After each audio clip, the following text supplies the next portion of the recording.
Vous avez toujours voulu investir dans l'immobilier, mais vous trouvez ça inaccessible? Avec Realty, il est possible de générer des revenus récurrents en quelques clics en investissant dans l'immobilier fractionné aux États-Unis. Vous recevez vos loyers toutes les semaines. Le plus avec Realty, c'est que vous n'avez pas à vous occuper de la gestion d'un bien immobilier. Ce spot vous est présenté en collaboration commerciale avec Realty. FTX, les créanciers commenceront à recevoir leurs fonds cette année. Basé sur les cours de novembre 2022. Enfin un délai de remboursement pour les créanciers de FTX? Les anciens clients de la plateforme d'échange commenceront à recevoir leur remboursement d'ici à la fin de l'année. Mais la somme pourrait ne pas leur convenir.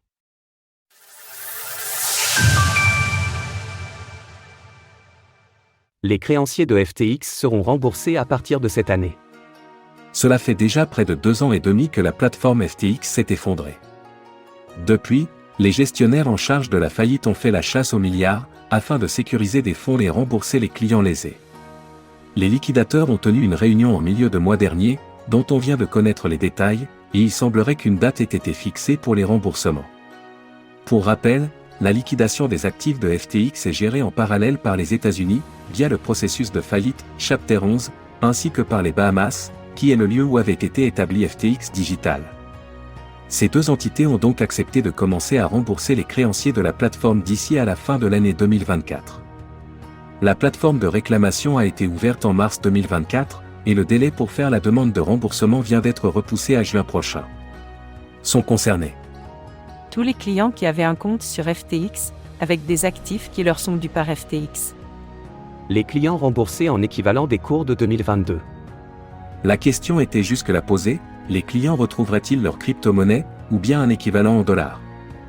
C'est cette dernière option qui a sans grande surprise été choisie. Cela veut dire que les clients recevront l'équivalent en dollars de la valeur de leur crypto-monnaie au 11 novembre 2022. Il s'agit de la date où FTX s'est déclaré en faillite. Cela compte, parce que le marché a bondi depuis.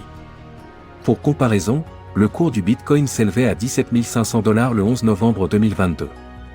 Contre 69 400 $ ce matin. Si les clients lésés avaient pu récupérer leur crypto-monnaie, celle-ci aurait ainsi eu une valeur bien plus élevée. Toujours est-il que les remboursements semblent enfin se débloquer du côté de FTX. Les liquidateurs ont pu rassembler plusieurs milliards au cours des derniers mois, notamment en vendant des crypto-monnaies. Ils continuent de faire la chasse aux liquidités pour compenser ce qui s'est avéré être un des plus gros scandales financiers de l'histoire moderne. Source: Cour suprême des Bahamas. Retrouvez toutes les actualités crypto sur le site cryptost.fr.